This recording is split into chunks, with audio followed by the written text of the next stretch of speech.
Salut à tous, aujourd'hui on plonge dans les résultats financiers de IMSS pour le quatrième trimestre de l'année 2024 et aussi on va faire un bilan de l'année 2024 et on a pourtant un cours de l'action qui a quand même chuté de moins 18%. Alors dans cette vidéo justement on va regarder déjà dans un premier temps forcément les résultats financiers en détail, on regardera évidemment les stratégies qui ont propulsé IMSS, évidemment on va s'intéresser aussi à l'explosion du segment pour la perte de poids et puis quelles sont aussi les perspectives et les opportunités pour 2025. Et puis on va essayer de répondre à une question surtout à la fin de la vidéo, est-ce que c'est une opportunité d'investissement ou est-ce que c'est plutôt en ce moment un effet de mode? Il y a énormément de volatilité et reste bien jusqu'à la fin puisque je te donnerai également mon prix cible. D'ailleurs tu peux en profiter pour mettre un petit like à la vidéo, ça permet de soutenir la chaîne et je te remercie grandement. Donc si on regarde dans un premier temps les résultats pour le quatrième trimestre de l'année 2024, on a un chiffre d'affaires qui s'est élevé à 481 millions de dollars et on a fait surtout un plus 95% par rapport à l'année dernière, donc le Q4 2023. Les résultats nets, on est à 26 millions de dollars, on était à 1 million en 2023, donc au même trimestre de l'année dernière. Si on regarde l'EBITDA ajusté, il est à 54 millions de dollars ce dernier trimestre, on a fait plus 163% d'une année à l'autre. En cash flow opérationnel, on est à 86 millions de dollars, et pareil, une énorme progression d'une année à l'autre. Et puis si on regarde le free cash flow, c'est vraiment les flux de trésorerie libres en français, et bien ce qui reste, c'est-à-dire une fois que tout a été payé dans l'entreprise, c'est le cash disponible, on est à 60 millions de dollars ce trimestre, et on a fait surtout un plus 452% d'une année à l'autre. C'est absolument incroyable et on a une énorme croissance et c'est pas fini. Si maintenant on se plonge dans les résultats annuels et là on fait un bilan de l'année 2024. Le chiffre d'affaires annuel il s'est élevé à 1,5 milliard de dollars et on a fait surtout un plus 69% par rapport à 2023. C'est énorme. Les résultats nets on est à 126 millions de dollars. Là on a fait un moins 24 millions de dollars en 2023. Donc là on a fait énormément et voire beaucoup mieux surtout. L'EBITDA ajusté, il est à 177 millions de dollars. Pareil, on a énormément progressé. Et en termes de free cash flow, et là on a énormément progressé sur cette partie-là, 198 millions de dollars pour l'année 2024 de free cash flow. Et on a surtout fait un plus 322% par rapport à 2023. Donc ça, c'est un bilan de l'année 2024.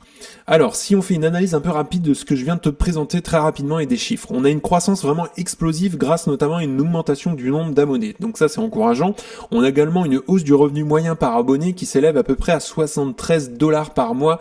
Et surtout, cette année 2024 a fait un plus 38% par rapport à 2023 sur le panier moyen par abonné. Donc ça, c'est vraiment très encourageant. On a une entreprise qui est désormais rentable, surtout depuis 2023. Avec un free cash flow qui explose, on l'a vu, un plus 452% par rapport au Q4, et on a également un impact des nouvelles offres de perte de poids qui booste forcément les revenus, et on va revenir un petit peu là-dessus justement.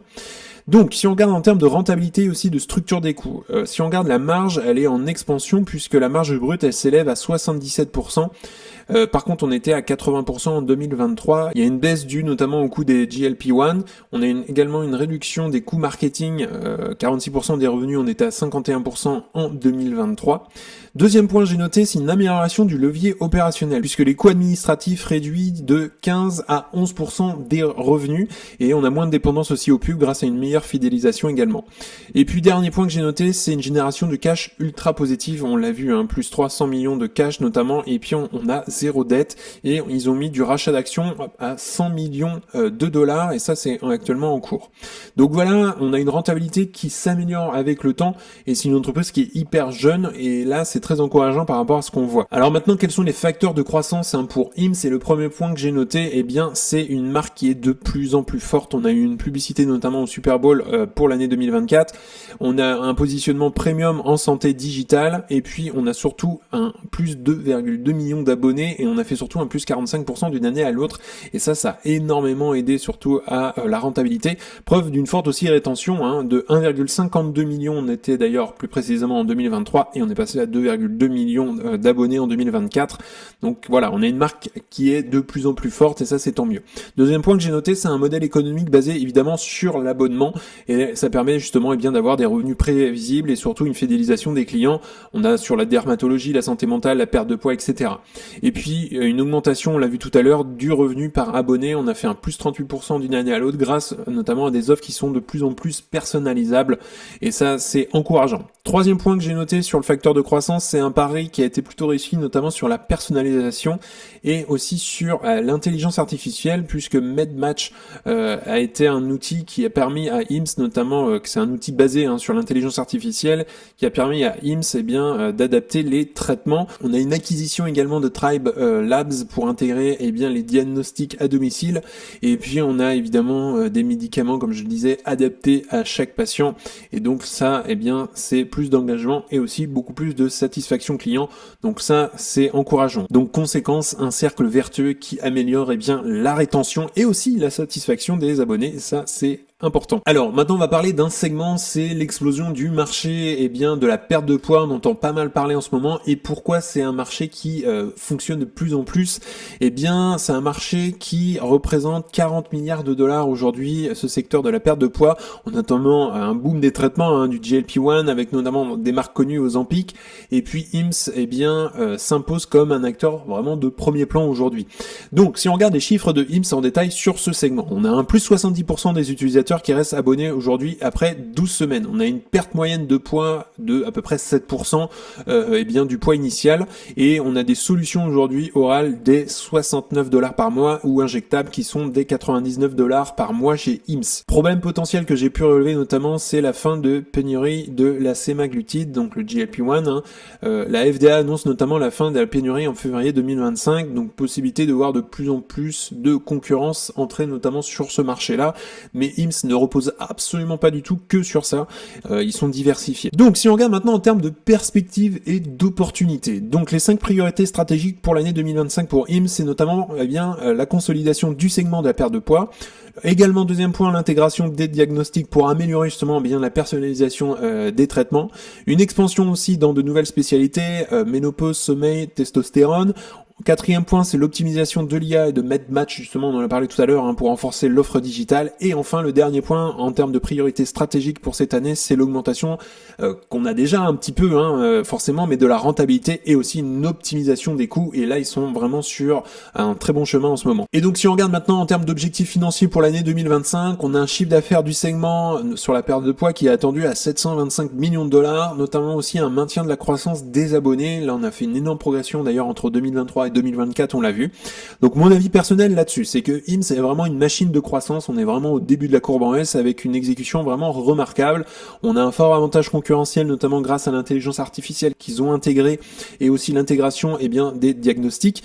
Et le secteur par contre GLP-1 est ultra compétitif, il y a pas mal de concurrents là-dessus, donc il faudra évidemment surveiller la suite des affaires. Donc si on regarde maintenant la valorisation de IMSS, donc on a une entreprise aujourd'hui qui était, alors je fais la vidéo avant l'ouverture des marchés suite aux résultats qu'on a eu d'ailleurs pour le dernier trimestre de l'année 2024, donc on était à 50 $ et l'action a fortement corrigé, on le voit aujourd'hui, de 22% là juste avant l'ouverture des marchés, et il semblerait qu'elle ouvre à peu près autour des 40 $. Si on regarde la progression de IMSS en 6 mois, on voit que c'est une entreprise qui était autour des 15 $ à peu près sur la fin du dernier trimestre de l'année 2024, et elle a commencé à bien exploser, surtout à partir de janvier 2025.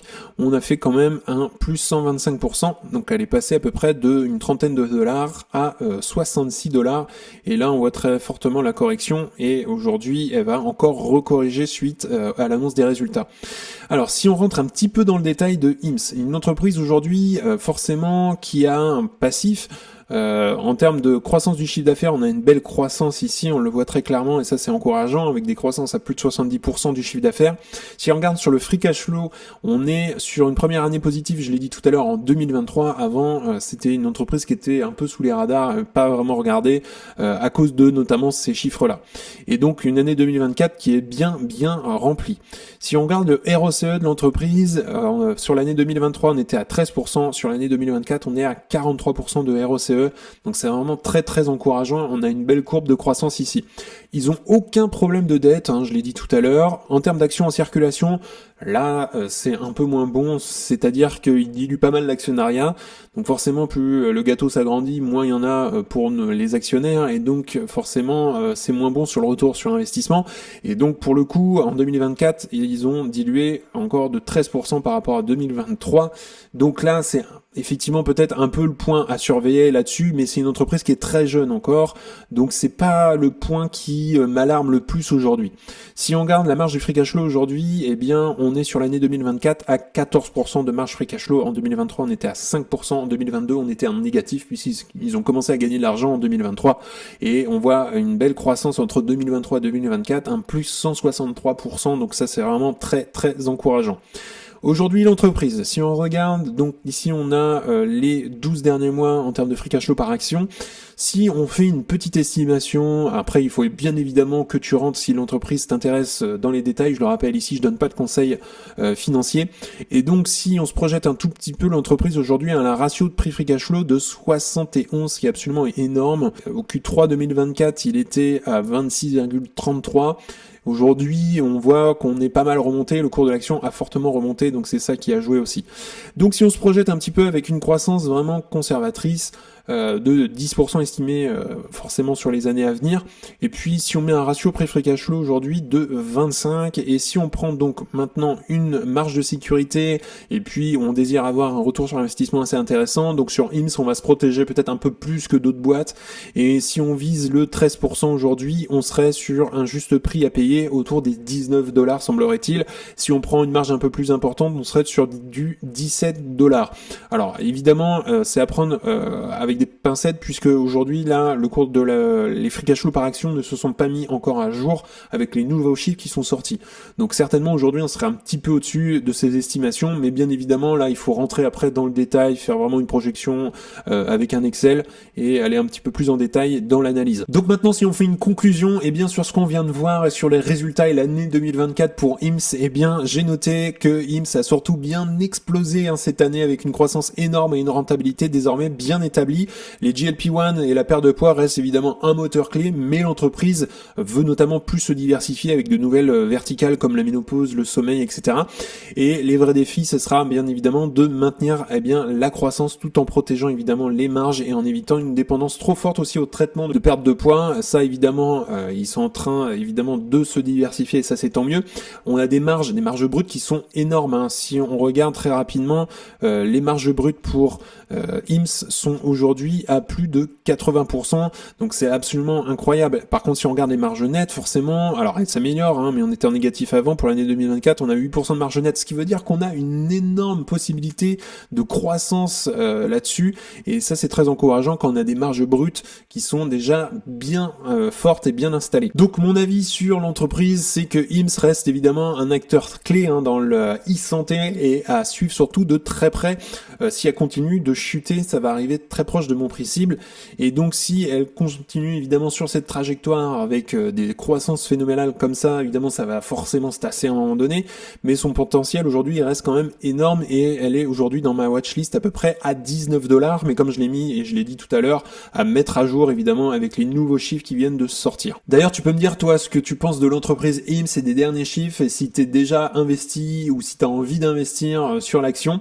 Également si tu souhaites aller plus loin et accéder à You Can Invest App, c'est le premier lien dans la description, et en fait dans ton espacement tu auras accès notamment à ma watchlist avec les objectifs de prix, au best stock, c'est-à-dire les meilleures actions à détenir dans ton portefeuille, un discounted cash flow pour estimer le juste prix forcément à payer pour une action, un accès à une communauté privée d'investisseurs, et le gros plus en fait ce sont les appels vidéo avec moi-même pour t'accompagner dans ta stratégie d'investissement, établir une feuille de route, faire grossir ton patrimoine, analyser des actions, ton portefeuille, construire un mindset solide. Donc c'est le premier lien en description si tu souhaites nous rejoindre. En tout cas on en a fini pour aujourd'hui, n'hésite pas à liker la vidéo, à t'abonner, ça fera grandir la communauté et puis ça me soutient. Si tu souhaites regarder une autre vidéo, tu peux cliquer juste ici. En tout cas je te souhaite une excellente journée et à très vite pour une prochaine vidéo. Salut!